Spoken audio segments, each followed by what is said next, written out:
We have said on here many, many times that, and we said it at our panel discussion, and we had people raise their hands, Bonnaroo has changed our lives. I joked earlier that the three of us wouldn't be doing this thing on a Sunday morning if it weren't for Bonnaroo.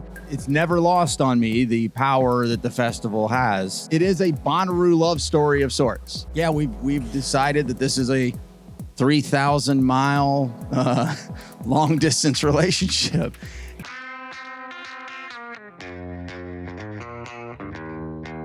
Welcome back to the What Podcast. Here we are in early September. Fall is upon us. It's starting to cool off a little bit. It's a gorgeous day outside. My wife is on her way to the Chattanooga market, which I mentioned just because it was recently named the 9th best market in the country by Food and Wine magazine. Also on that list are a couple of markets over on the West Coast, which will come up again later in our conversation. So see what I'm doing? Setting it up. Foreshadowing is one. Teasing is another word you could use. Setting it up. Yeah. You're so professional. I know. I have about a minute where I actually plan. Sometimes it works. And then after that, I just make it all up. But I'm Barry. That's Russ. That's Bryan. How are you guys?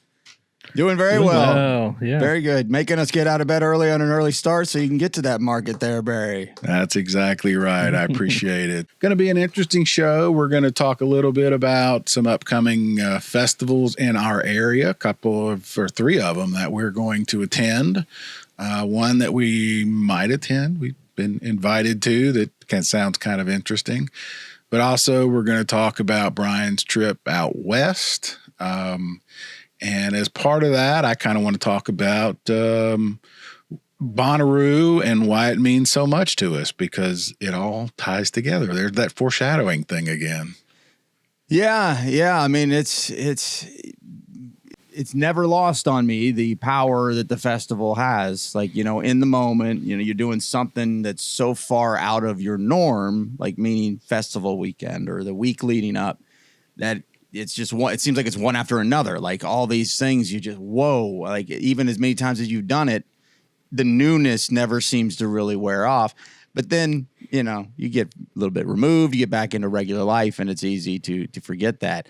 For me, it's not that easy to forget usually, and especially not now. Like it's always resonating with me all year long, and I think that's one of the reasons why we love it. And you guys who listen to this show and consume Bonnaroo content constantly through the Reddit of the world and Discords and everywhere else, you probably feel the same way. Well, it's why we get up on a Sunday morning and take a shower and talk to each other. I mean, I was supposed to take a shower. Oh, crap. Sorry about that. Yeah. Didn't mean to give it away. So seriously, let's see what's coming up. We've got Shaky Knees and the International Bluegrass Music Association event in Chattanooga, both happening the same weekend.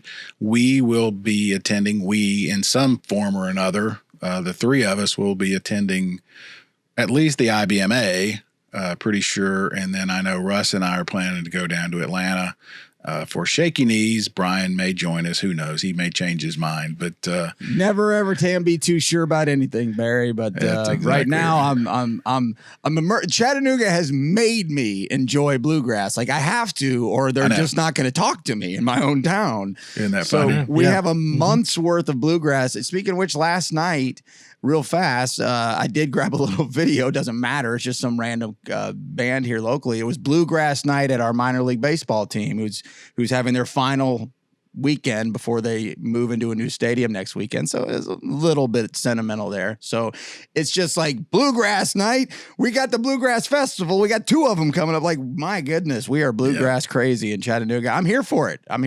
It's funny. My nephew, who you all know, posted yesterday that bluegrass music is the Michelob Ultra. And it sucks. It kind of hurt my feelings, and I was like, I wanted to argue with him, and I was like, what am I talking about?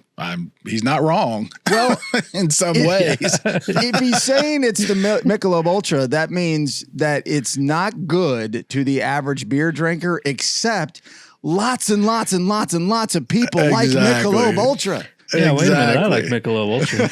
Hey, I was a light beer guy. I get it.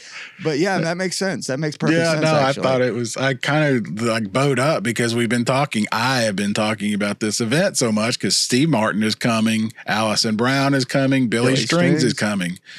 As you have said many times, Ryan, Billy Strings is the biggest bluegrass artist in the world. in the history of the world. Ever. Ever. And he's Yeah. coming to Chattanooga.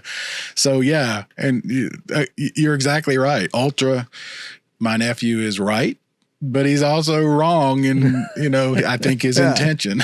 Well, it's like, hey, we got Michelob Ultra. That's it. Like, well, I'll take it anyway. Yeah. As long as it's cold. Yeah. And it's the only thing That's right. available. We're not sure. We talked a little off air. We won't spend it on the show any length of time, but we don't know what to expect here as a first time event in Chattanooga, and we don't know. But if you're a big bluegrass guy or gal, Yeah, like this is. like big time, and it's part of your identity, and you're not here, then I wonder, like maybe you're Yeah. really not. Yeah, You're really Chattanooga not. is where you Yeah. want to be.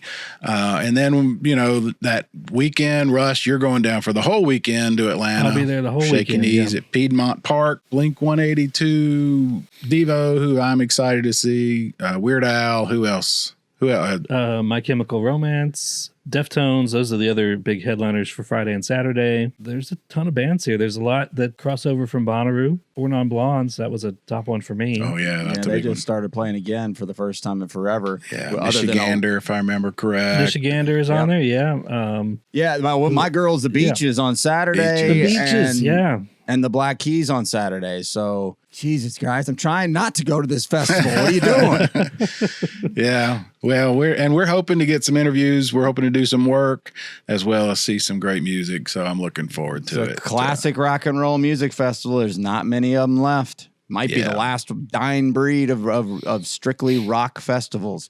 It is. Well, that's a good point. So if bluegrass is the Michelob Ultra, what does a rock festival do for you? Oh, it's got to be beer-wise? Bud Light or Bud Light.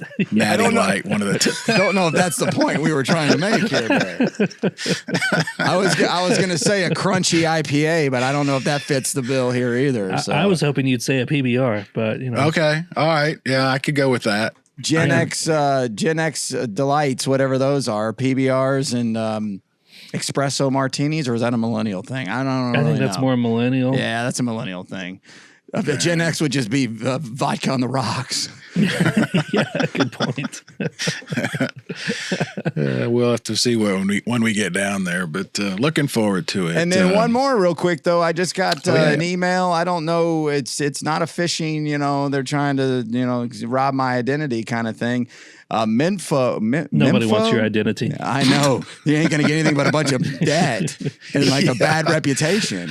It's like I said, if you want to break into my car and steal anything, you're just cleaning it out for me. What are you doing? Yeah, you'll get that email back. Dude, I'm sorry. Here you go. You're going to have it back. Here's your stuff. You're going to have it back. Would you come pick it up, actually? This festival in Memphis that's been going on since 2017, a little bit of a jam flair here and there. Kind of set up like a boutique thing. They sent me an email saying, basically, you want to go? And I was like, well, I mean, I'm in Tennessee, but for those that don't know for sure, I know you can just look with your eyes and have an idea of this long state and think of how long that is. It's a haul to get to Memphis from Chattanooga. Yeah. We've laughed about it. I always love when tourists come and say, we're going to go to Graceland and then Pigeon Forge and Dollywood. Yeah, no, I'm you're like, not. no, you're not. You're not. No, You're not doing that at all. By the time you get to No. Graceland, you'll be done with Tennessee at that point, just from all the drives. Yeah, West Tennessee might as well be another state because it Yeah. just seems so removed. It's geographically, it is nothing like East Tennessee. Culturally, it is nothing like East Tennessee. There's a huge divide. Yeah. Brian, you may know this because you've worked with Jeff Styles, but I've heard him say it. I never knew this. The reason there are 3 stars on the state flag is for that reason. Tennessee is 3 different, completely different areas. Regions almost. Yep. Yeah, There's East Middle, and Tennessee West. with the Appalachians. There's Nashville, and then Memphis, which is flat. 3 completely different geographical areas, and that's why there are 3 stars on our flag. Well, I mean, 2 things there. Why have I never wondered why there's 3 stars on our flag? I've lived here. Russ never brought it up before. Yeah, I never brought it up. Yeah. Didn't bring up the important questions. Sorry. I've never thought of that before, and I guess it tracks. Yeah. I mean, the Mid-South, as they call the Nashville, greater Nashville area, and then whatever Memphis is over there, and then us awesome, us here in the East who live in the best part of it. So. Yep. Get on the other side of Mont Eagle, and it's all flat, and then it gets even flatter and uglier. So, well, anyway, speaking of being tempted by a good festival, this is set up more like the boutique ones, like the smaller the smaller lineups compacted into a smaller area. And Widespread's playing for a couple of nights, and maybe that's where the connection somewhere where it got sent to me, and maybe they haven't sold all their tickets or whatever the situation might be. I don't know. And I'm not going to drive any amount of time to go see Widespread Panic anymore. I've done this more times than I care to admit. But on that Friday, the Kevin Kinney Band. Now that's Driving and Crying's main songwriter and band leader for 40 years, and you really got to be a certain regional age to even know who Driving and Crying is. Sure. But the Kevin Kinney Band is different, and it's very rarely ever a thing, and I don't even know who the members are, but it is a different show. I'd be very interested in that. Also, not going to Memphis for that. But then there's also Bloodkin, which is one of those kind of stray bands from the Athens scene in the 80s and 90s, the B-52s, REM, Panic, Explosion out of that time frame. And Widespread has played 5 or 6 or maybe more Bloodkin songs over the last 30 years. They're just in the catalog. And so with Bloodkin, Kevin Kinney, who's played with Panic many times, and then Panic that night, for us old types that love all this stuff, it's going to be a big jam session. Boy, I want to go to Memphis now. That's right. It sounds like it was made for Brian Stone. Exactly. It's your wheelhouse, man. It was. So whoever sent me that, thank you. They must know me. The only thing missing there is what, Isbell? Yeah, Isbell was there, or the Truckers of any capacity showed up, or Cracker, or some just random ass band, Camper Van Beethoven, some random ass band. Yeah, Pylon. Yeah.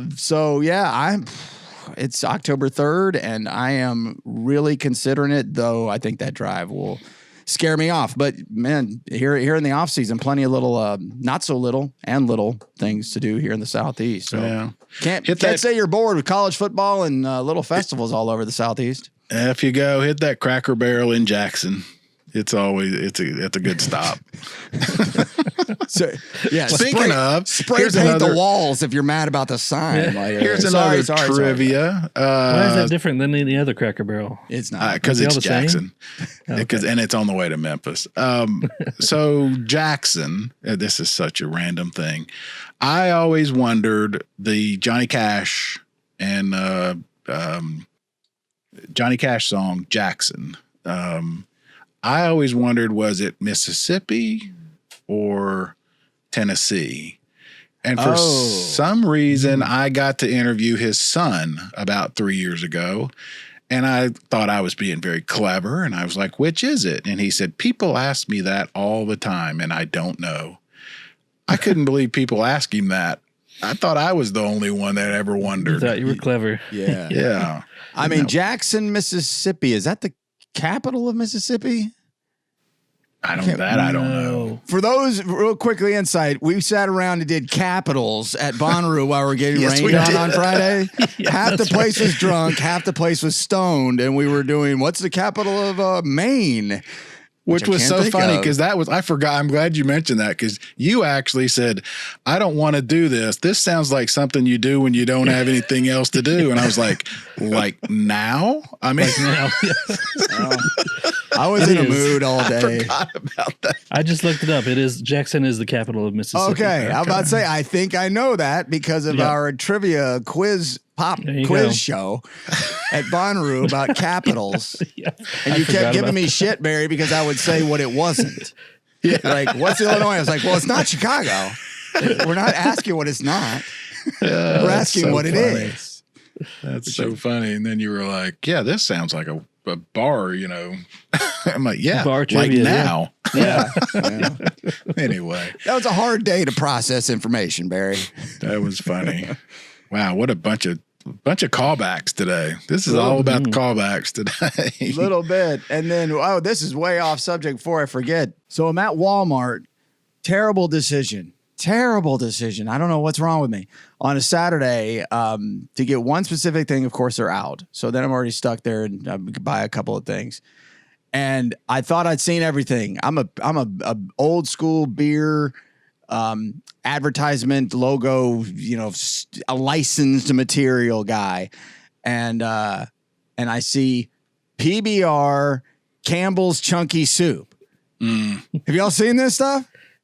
I think, didn't you send us a picture? Yeah, you sent a picture. Somebody I did, yeah. It actually looks pretty good. Okay, yeah. gosh. I mean, I sent it to Taco. I think I wrote it down. Mm-hmm.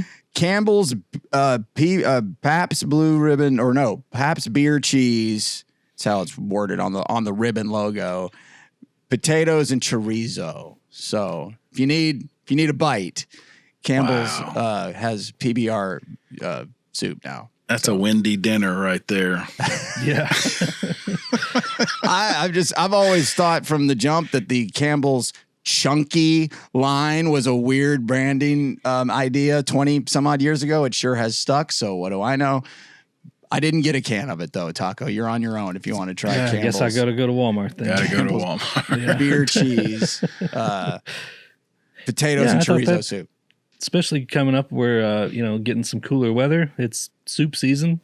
Yeah, that sounds. Hey, I'm a pretty good. big soup guy, and Campbell's still, they're still the Coca-Cola of mass-produced soups. So absolutely, they're the Michelob Ultra of soup. Michelob Ultra of soup. There you go. Good call. Speaking of callbacks. So, all right. What other news before we get into Bonnaroo memories and how how it's impacted us here? One thing here I wanted to mention on Radiohead, and then Taco, don't forget about whatever I told you not to forget about. So the 90s nostalgia boom is, I just think, just getting started probably. Like this stuff, like from Oasis to My Chemical Romance and 9 Inch Nails right now are wowing people the last week or two. And I'm looking at it getting a little. Yeah, they just played Chicago, I think. Yeah, they were in New York. Our buddy Brad was there. And it's getting a little bit of buzz. And so all things 90s and early 2000 rock is absolutely just on fire right now, and good for everybody involved on that, even though it annoys me a little bit because I've been telling you about this for 35 years. But Radiohead's getting in on the action, and they have five cities in Europe in a couple of months, and I wonder how strong that'll be to get them to the U.S. I'm not a big Radiohead guy. I like them okay enough, so I am. Yeah, I like them. So I like them a lot. And they just got too weird for me later in their years. I grew up with those first 2-3 albums up to OK Computer. Boy, I love that stuff. And then it just kind of, I don't know, I grew apart from it. But I wonder, they're going to, if this is just, hey, everybody else is making 20 times they ever dreamt of a tour. Guys, maybe we should too. Yeah, they're looking at Oasis thinking, why not us? Yeah. I mean, I could see them being that Thursday night opening ceremony band. I'd be happy with it. I'd be happy if they're there at all. They could fit in back. We know they could fit in. They've done it now 2 times at least, maybe a third. I think 2 for sure. 2 for sure. 06 and then whatever other year, 10 or 11. Yeah. But well, it'll be interesting to see if they get on some festival lineups for next year, because don't leave money on the table if you're a rock and roll band from the 90s and early 2000s, because people will pay and go watch. This is the time, yeah. Yeah, the 90s thing makes sense. It's right in your wheelhouse. So I'm here for it. So speaking of Bonnaroo, the other day on Reddit, somebody posted some pictures that they drove by the farm. And there's some activity. There's some earth-moving equipment, excavators, stuff like that. Somebody posted in the comments saying they supposedly were one of the ones operating the equipment, and said, yeah, that's what they're doing. They're grading certain areas. They're, redirecting drains and trenches and stuff like that. So, work is being done that they promised on doing some of this earth-moving stuff that hopefully will alleviate some of the flooding. I don't think it'll prevent it, of course, but it certainly can't hurt. And he says they're going to be doing more later on into the year. Now that our guy Brad is gone, who knows where the power structure is? All the decision making is falling. But our guy Justin, which you guys have not met, I have not actually met either, but I've talked to him on the phone a few times. He is head of the grounds crew, and he's not going to mind being mentioned at all. He loves the festival. He's not just a guy that they hired to work grounds. He's been doing this for 20 years, and he's got every Bonnaroo story in the book. But C3 won't let him come on the show unless he goes through. It's not like this. I'm not trying to be a jerk about it. He's got to go through the channels. Got to follow channels. He can't just jump on with us because he feels like it. Which at one time he could have, but not anymore. So we'll try to get him on one of these days to talk about what they're doing, because they're working pretty much year round in some form or fashion. Oh yeah. So there's no telling what they're actually working on, but I would love to. I remember when he talked to me via text right before the festival this year, and it was just in response to, sorry man, I just can't come on right now. And he's like, but I'll tell you what, it's a field of dreams out here, man. I was like, this is why I wanted you on. Oh, man. Sounded beautiful. Well, and the field of dreams went to a field of, underwater real quick. But all right. So we'll talk to him eventually, but. All right, so we're going to take a little travel log here. You want to take a break real quick, and then we'll jump into break. That? Yeah, let's do that. Let's take a break, and we'll come back, and we're going to take a little trip out west and see where that takes us.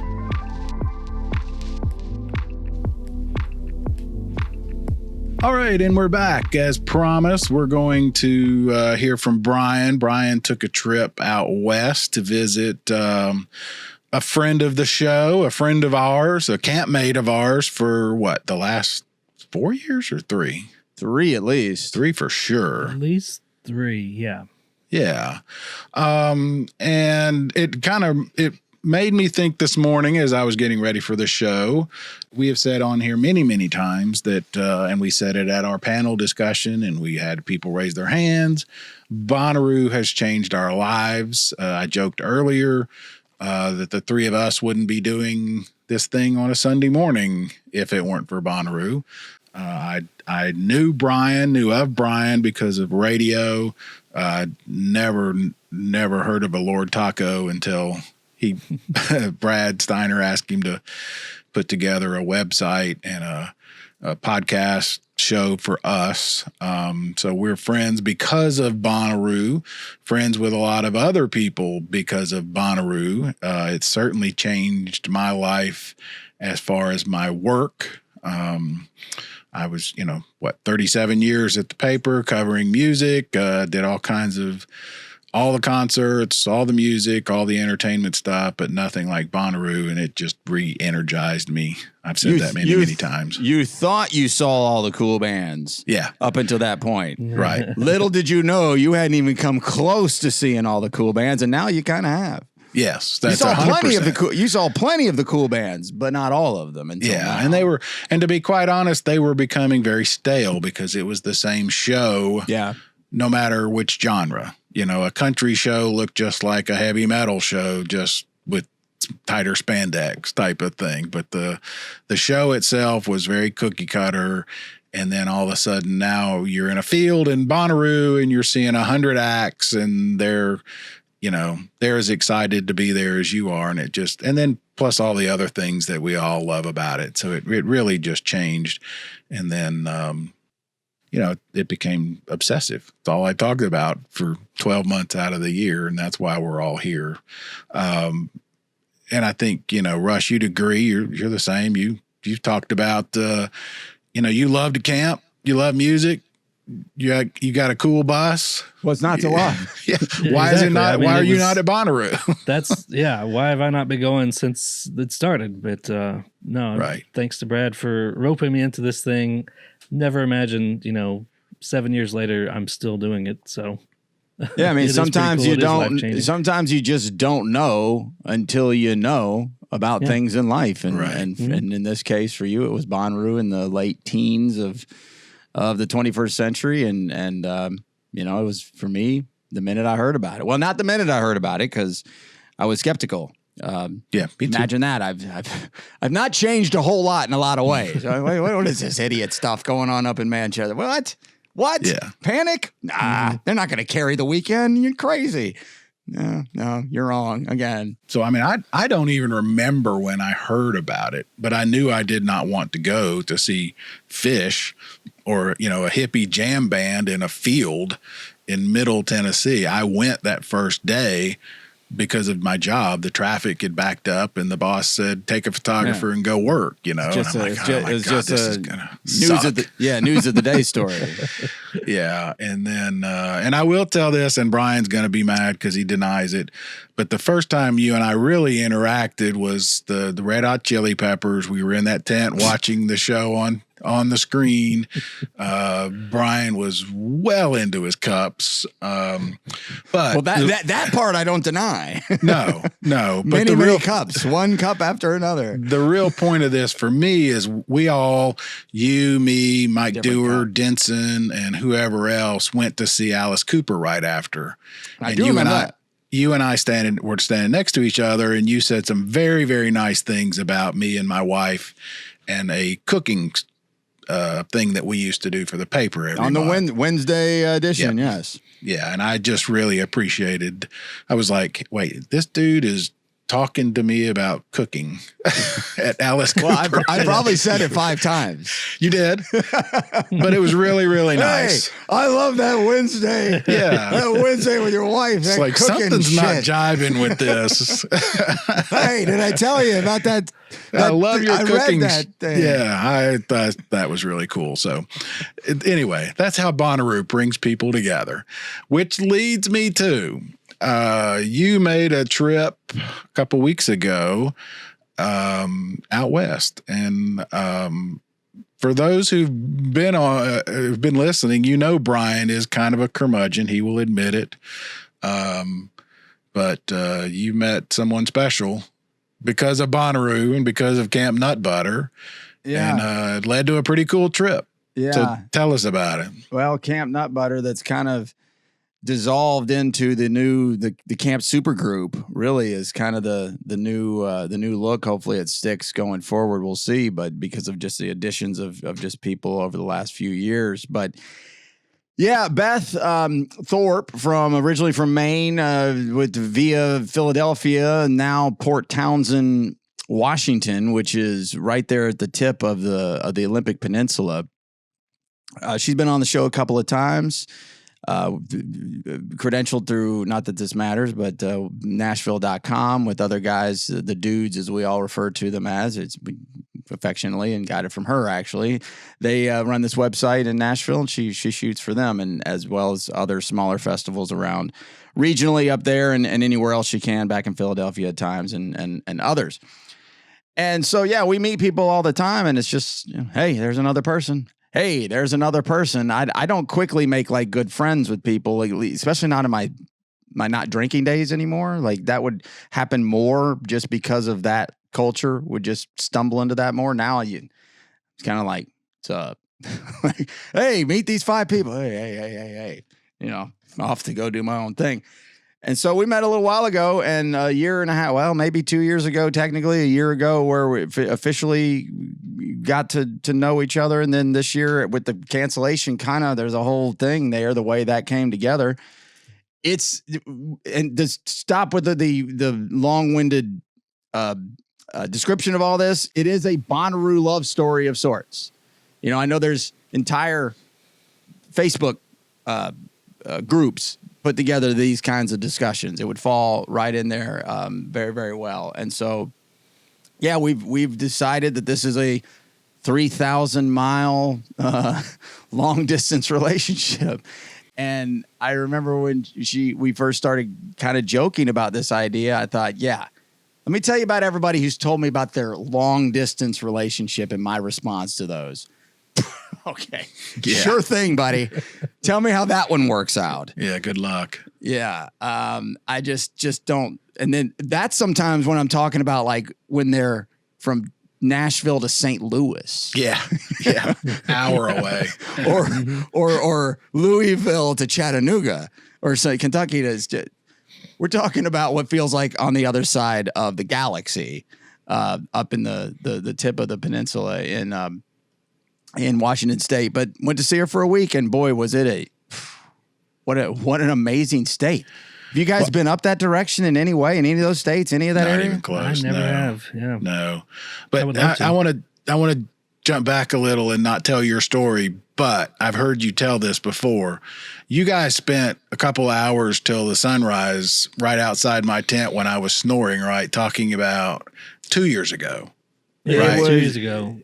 And I remember you telling, because you discovered that you had both gone to like your first concert was the same tour. Yes. You had a lot more similarities than most people. That's what I remember. And I remember thinking, okay, these two probably this could, I wasn't going to say anything. When you were both staying up till 3 a.m. talking. It was like 5 a.m. Yeah, 5 a.m. It was Pretty Lights. I think y'all went to set. bed when I rolled out. Yeah, it was late night set, and keep in mind this is not drugs and alcohol versions of me, right? Right. This was Pretty Night's late night set, sunset set night. So whatever last year, whatever year was it, that was Saturday night, and so we could hear it from where we were at. So that was neat too. But yeah, we went. Our very first show was Cracker, Spin Doctors, and Gin Blossoms on the '94 tour. Completely different parts of the country. Yeah, she was in somewhere in the Northeast going to it there, and I was in Atlanta going to it. So we both went to Woodstock '99. We both gone to Bonnaroo by ourselves in a lot of ways over the years to just do it in different capacities. Very, very, very similar trajectories on a lot of this music stuff, and then also being grungers and just almost like historians of the early, like the grunge part, not once it kind of gets diluted later into the 90s. I lose track and care, but like the late 80s into the early 2000s, that whole 2090s, that whole, all the bands you've never heard of, right? Like the people you can't even talk to, people who are like love Nirvana or something and like, oh, what about Tad? And who the fuck is Tad? Like, like this is further than that. So it really did. There were a lot of dots to be connected, but being still my normal, just kind of dismissive self, I'm like, okay, she seems pretty neat, and lives on the other side of the world. So what do you want me to do about it? And then it took about another year from that, and then now we are where we're at, and what happens from here, we'll find out. I'll talk about it here and there if you want to know and follow along. But so throw together quickly on the year I was supposed to be done after Bonnaroo. Like I had a bunch earlier this year, Mexico, Pearl Jam for multiple nights, Bonnaroo all crammed together. So I was ready to just feed up, chores and a few local things and be done with it. Next thing you know, I have planned a trip to Washington State. So you never know where life's going to go. But we need to start somewhere, guys. I know where I want to start. Here. I know where I want to start. Post office. Okay. Can't resist that post office. We're all in the same. We're all in the same needles. We're all in the same spot. Now, here's the deal with the post office. There's a couple of things. I had a printout. Here it is. The Wikipedia of the post office. The post office itself has its own Wikipedia. Okay. What, you just meet me? Of course I printed Wikipedia. This post office, just the quickest background, was built because it was designed to be like the federal building in the late 1800s, because as settlement of that area, there was no big port yet. And so there was a lot of competition to see who would start to get the more trade and become what Seattle was. I'm going back 150 years here. And so this was built as a way, almost how we build sometimes, at least in the older portions of this decade or this century, where build a stadium with the hopes of bringing the events kind of thing, or we're going to do like the Olympics a lot of times do, those kinds of things. Sure. This is what this was in primitive settlement, and it didn't work. And then the city never really became what it was. So this post office is ridiculous. Like there's no reason for it to be this beautiful and this huge and this exaggerated on design and style and architecture. So that's the first part of it. The other, what brings it up, and the reason I just kind of threw it away, and they got a cool post office, and then I've been getting made fun of ever since, is like, think about it. The reason this came up, they sell things in Washington State that's legal that I can't purchase here back in Tennessee. Okay. And I needed to mail myself some things. Not that I put a quote from one of y'all's shows when I was gone. What's he gonna mail himself a postcard? I think that was you, Taco. I thought, no, not a postcard. A bag of So that's where that came from. Nice. So that's why you visited the post office. That was the main reason for visiting the post office. And after having that discussion of, well, I don't know, never mailed myself things I can't buy in Tennessee. I'm not sure how this works. It's simple. Put it in an envelope and send it to yourself. Well, now it makes perfect sense. And so as I mentioned that, I was like, oh, this post office is amazing. I'm like, okay, I look it up. Like, it really is pretty awesome. I like old architecture or whatever. So you should have sent Russ a postcard from the post office just so he'd have it. I would appreciate it. Yeah.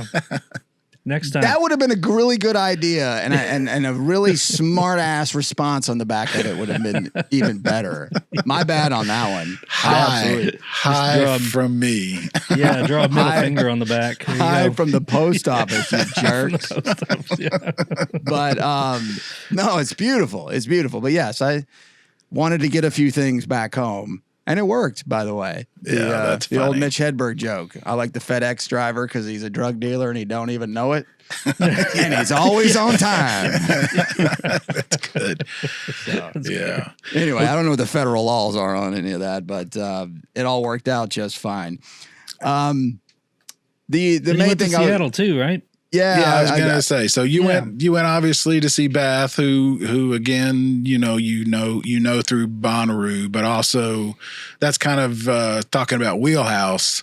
That part of the country has a special meaning to you, right? Musically. Yeah, I mean, just from my youth, the most formative years of coming together of music and really, deciding not deciding, but being formed of what I was going to be and what I'd be into and the way my brain would function in a lot of ways. I mean, that's why formative years are quite important in a youth. Yeah. And at the time, people thought I was going to hell, right? Like, a little bit down in the, Baptist-filled Bible Belt, rock and roll was still kind of the bad guy. So I joke with my mom, if you took away my favorite music when I was a kid, you would have destroyed my entire identity for the rest of my life. Yeah. Like, so when I hear like, oh, they shouldn't listen to that. Are you sure? You sure they shouldn't? Because maybe they should, I know it can get a little sideways on some of that stuff.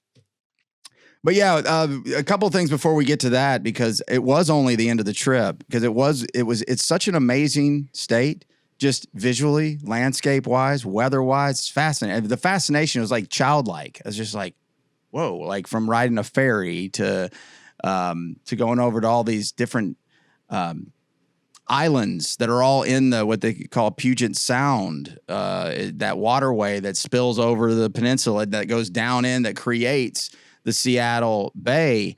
I thought Seattle was just hanging off the edge of the state in the Pacific Ocean. Yeah, I looked it up because I wasn't sure. I just looked up a map of the state, and Port Townsend, like you said, is on that peninsula.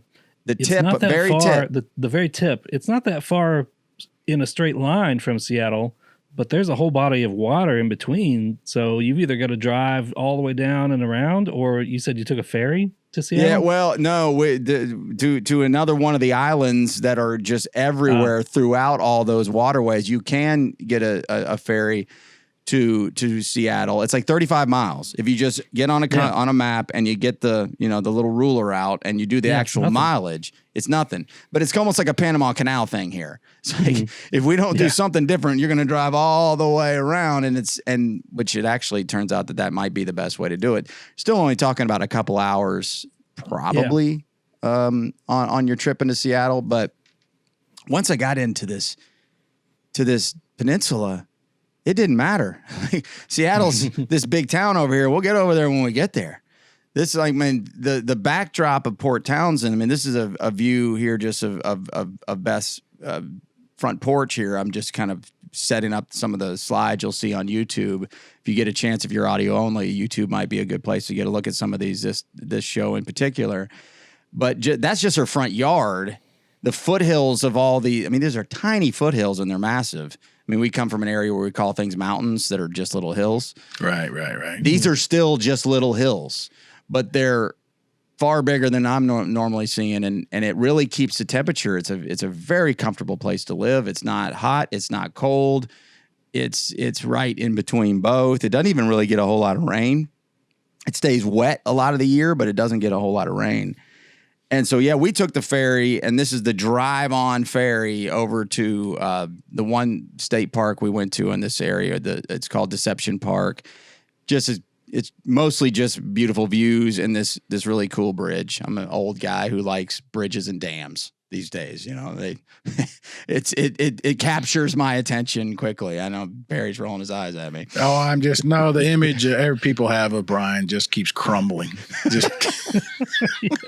Well, when you get stuck without cable TV, I'm not judging. And all I got is 90s documentaries on the things that powered America. I love those. I love those too. I know. The food they built, the beer they built. Yeah, I love it. All of them. And so, yeah, the bridges that connected America. I watched them all. And so we went to do that big time. But I'm telling you, I've been on a ferry in New York City with Brad Steiner to go across one of the rivers, East, Hudson, whatever it is. It's just like getting on a speedboat and just flying across. Like that, to me, that was just getting on a boat. I've been on a boat. This is a nice day. I'm having fun. Driving onto a ferry and then taking a 30-minute trip across to an island in its own little docking kind of, infrastructure that's its own transit system built by and paid for and taken care of by the state within the transit system. I was like a child. I was like, we drive on the boat and then we get to look out the window. This is insane. Like I thought it was one of the coolest things ever. And then Barry, you'll love this. They have people answer the phone and all the things you would hope to come out of a journalistic, at least on a very small level, newspaper in that town. The Leader. It's once a week. So, we'd all rather be a little more than that, but it's good coverage, good writing, thoughtful coverage. I mean, it's not just like the Jubilee is this weekend. Bring your pot of chili. Like it's actual news stories, and they have a radio station, KPTZ, and they just I was just like, hey, can I have a sticker? Normally you show up to a radio. Hey, I'm in the radio. I'd like to see your station. Like, Howard Stern, Imus on the private parts thing. Right. F off, get out of here. Like, people aren't too interested in that. The guy was like, come on in, show me the whole place. It was very cool, very throwback town. I mean, time stands still at this place. Think kind of the backdrop of sort of, but not as exaggerated, like the Goonies. Okay. If you can think the way that's up in the Northeast, but it's got that the lighthouses, and you're on these icy cold shores and these just Victorian beautiful houses everywhere. So it stands still in that way, except you got high speed internet, you got grocery, you got you got everything you need. It's a very, very, very, very cool town. Plus weed. And all the weed you need. At the post office. And you can go to the post office. Not telling you what to do once you get to the post office, but you can do that. And so I spent most of the week doing that and some other stuff that I won't bore you with here if I haven't already. And then the final little run here that I think more on the show will be interested in is just the music component to this. So, yeah, there was a level of I'm going to Seattle, and I wanted to do it for 35 years. And then I get here, I'm like, Yeah. Right. Right. If we make it, we make it, but mostly joking. We did on the final day do a whole day there. And it started off at the gravesite, which is in Bremerton, about halfway from where she is to Seattle, of Andrew Wood. And that name doesn't mean anything to anybody unless I quickly tell you why. So I'll do it as fast as I can. The tentacles of the grunge movement, Mother Love Bone is the name of the band that Andrew Wood was a singer for. And they were the band before Nirvana had Bleach was out. The Sub Pop record Bleach from Nirvana was released, but it had not. Bleach wasn't popular until Nevermind made Bleach popular. That's and true. so Nevermind was not released yet. And Mother Love Bone was the first band out of all these. Soundgarden was a band at that time. Alice in Chains was barely a band at that time. They were the first ones to get signed to a major label, Capricorn Records. And they were about to release these records. And where they worked, would they become big? No telling. Chance, maybe not, because the music was a very different style. But that was what was happening. And then Andrew Wood died of a heroin overdose in 1990. And the core band members, basically the guitar player and the bass player, went on to create Pearl Jam like 6 months later. Eddie Vedder just through a friend of a friend says, hey, these guys just lost their lead singer. You want to go hang out with them? 6 to 8 months later, they're on Sony Epic Records. A year later, they're the biggest band in the world. I mean, from nobodies to international superstars in a year and a half. So that story in alone just fascinates me enough as to what could have possibly happened with all of these bands if this one that was already destined to success, the Mother Love Bone band, if they make it, he doesn't die. Whatever happens with Eddie, whatever happens with these other guys that were all working in different, the bands changed hands a lot, you know, Mudhoney, another one in there. I can get lost in fascination on that. So seeing his gravesite was a bigger deal than most people would think. And then all in the same vein, the next stop was the singles, the movie singles, the Cameron Crowe movie that came out in 1992 that was a cheesier kind of film. It's not that great, but it's for those of us that loved it when we were young, when it in the moment in 1992, it was a very good depiction of what Seattle was like. And so the apartment complex that they have so many iconic scenes, we went to that apartment and took some pictures, and boy, to me that was as good as going to a museum. I mean, it was just as cool as it could be. Well kept, not many people around, and it's hard to explain how neat that was. I mean, Barry, I don't want to do Abbey Road stuff on you here. Right? No, I was just sitting there thinking it'd be like me going to Liverpool or even Athens, Georgia. You know, I mean, we talked about Devo a couple of weeks ago. Athens was the place for like the automatic for the people diner. Right, that REM named their album for. I can imagine people going to that diner and just being like, for Allman Brothers fans going down. I get it, completely.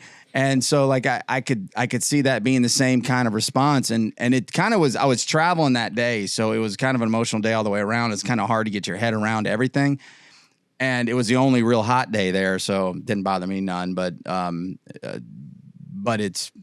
it can't. People get hot quickly around there. So it was kind of aftermath where I was like, this is about as cool as it gets. Being able, with this apartment complex is in the middle of downtown Seattle. Like there could have been cars everywhere. There could have been people hanging out the balconies. They could have had a party going on. They could have been having a picnic or whatever. No one around. It's almost like they said, Bryan and Beth are coming. Everybody scatter so they can get pictures and walk around and trespass. That's cool. It was really set up that nicely. And so after that, though, the main thing, and we were running out of time quick because my flight was at 7:30 that night, which was a Saturday night, so about 2 weeks ago. Then we did go to you insinuated this, that we would be headed, as far as markets go, farmers markets, to the Pike Place Market, which was pretty cool. We went though on a 90-degree Saturday, beautiful, and this ain't 90 like around here, guys. I mean, it's not much different, but I had long sleeves on. I just pulled them up. It was not a big deal. Crowded as it could be. Holy geez, was every person in the world going to Pike Place Market that day. You think think the fish throwing stuff, right? You've seen that somewhere on a Nat Geo or something. Let's show you the weirdest place to buy fish, and then they sling it around. I didn't quite make it to that. They have the bubble gum wall. Have you heard of this? The Post Alley bubble gum wall, where, I don't know, for 40 years, people just put gum on the wall. Yeah. And now it's just walls of filth.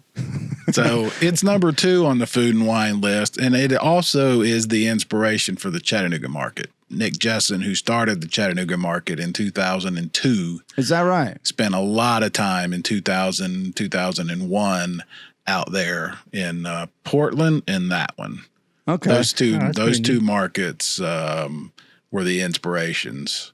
I remember Nick Jensen back in the day, and our guy Chris Thomas is the head of things now, and he travels the country going to markets, and they've done. We have a great one here in Chattanooga, by the way. If you're ever, it's not Pike Place Market, but it's still pretty darn cool for our city. Number 9, it's the best in the South, according to the list by far. It's really, really good, and I'm a big farmers market guy. I love them. I love the concept, but I did walk around thinking, who's coming here to buy produce? My God, this is $40 to park. This is still monster big city. Like, this is in the heart of monster big city. So that was another reason why I was like, okay, well, we did a little bit of Seattle here. I kind of want to go back to sleepy town over here.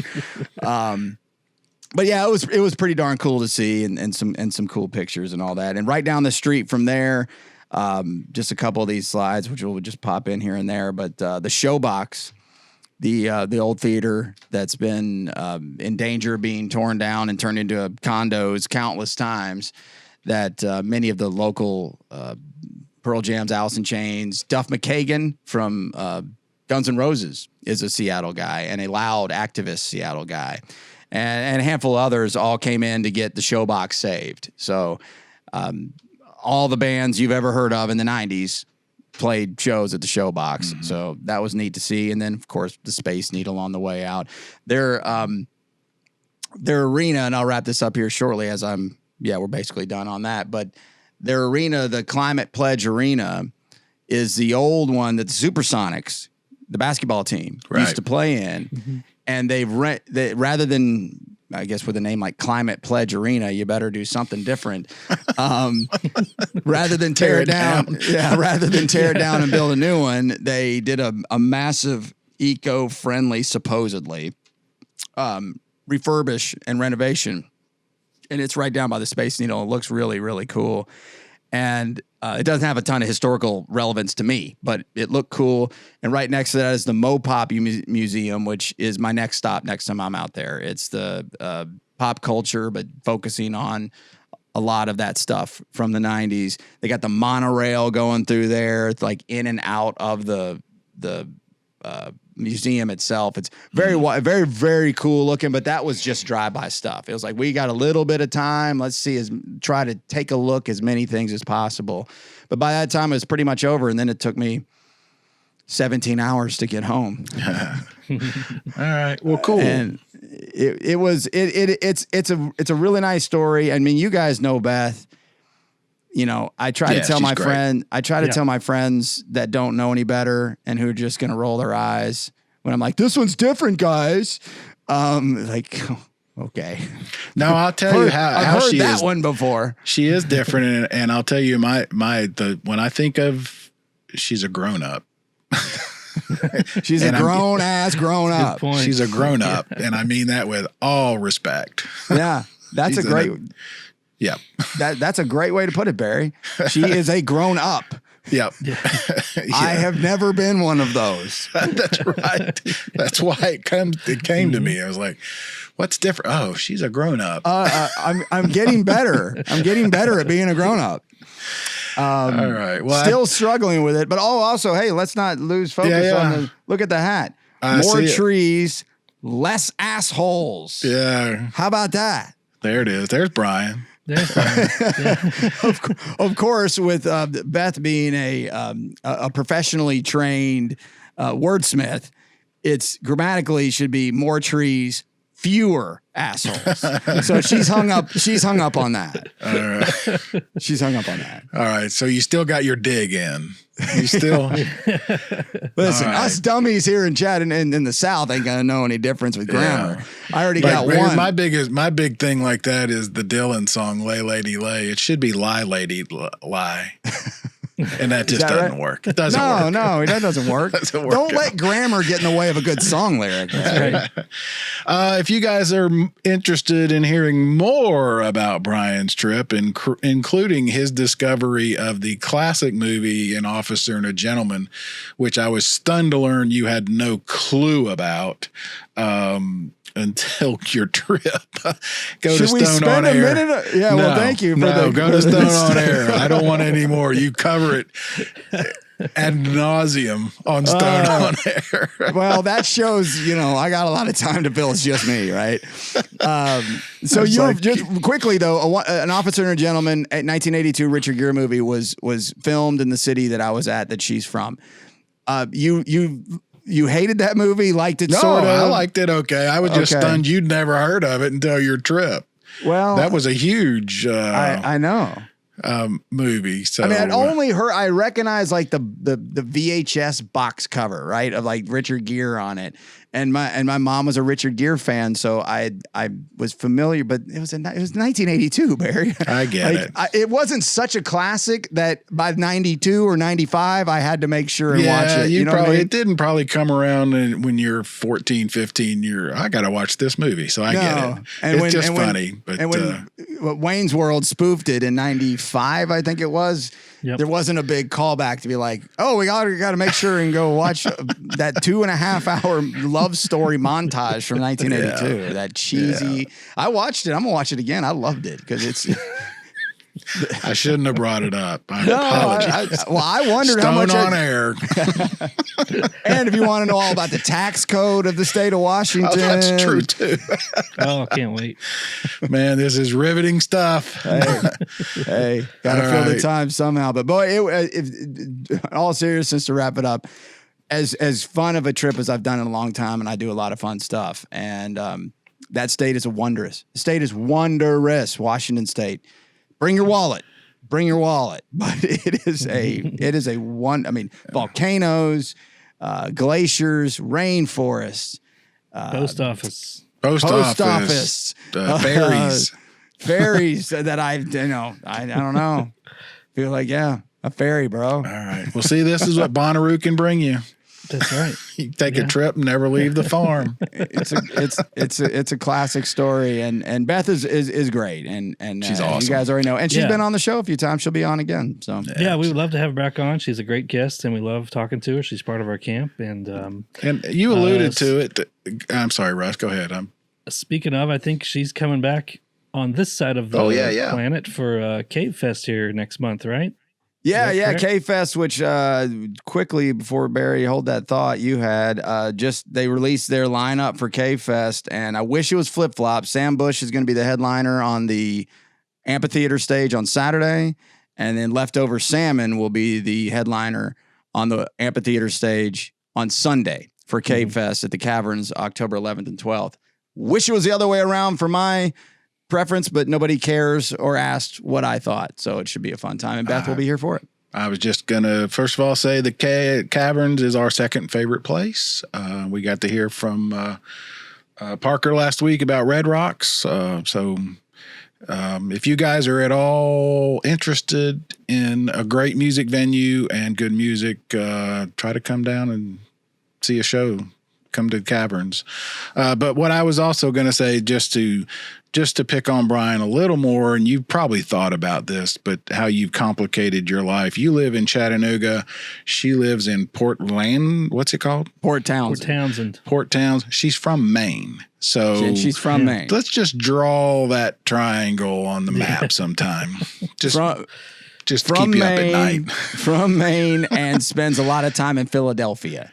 Oh man! So and it's Chattanooga like ain't on the way. No. And I'm just a small town boy, right? I'm just a small town kid. I'm a John Mellencamp song, man. Save up. Yeah. Born in a small town. Like, It ain't I on can't. the way. That's I funny. just got overwhelmed by New York a couple of times. I can't go to Philadelphia. I'll lose it. You better start getting those Delta Sky Miles Yeah. racked Oh up. my God. Save I'm up. way too poor for stuff like that, but we'll see where it goes from here. You know, it's a story that's just coming together, and but it was It's good fodder wonderful. for us. That's all I know. Yeah. Hey, let's do It gives it. us something to talk about. Yeah. All right. Hey, What else? More Anything trees, else? less assholes, guys. Anything else, guys? I think that's got it for me this week. Thank you for listening to all that, guys. I appreciate it. All right. Yeah. Not a lot of Bonnaroo news, but we appreciate you sticking with us in the off season. We've got a lot of stuff coming up. We mentioned Shaky Knees, CaveFest, IBMA here in Chattanooga, and the post office. So what more could you want? It's jam packed. Let's get on the other side of CaveFest, and then we will hit Bonnaroo. We'll start talking to Bonnaroo people hot and heavy. So it's coming. All right. Thanks, guys, for listening.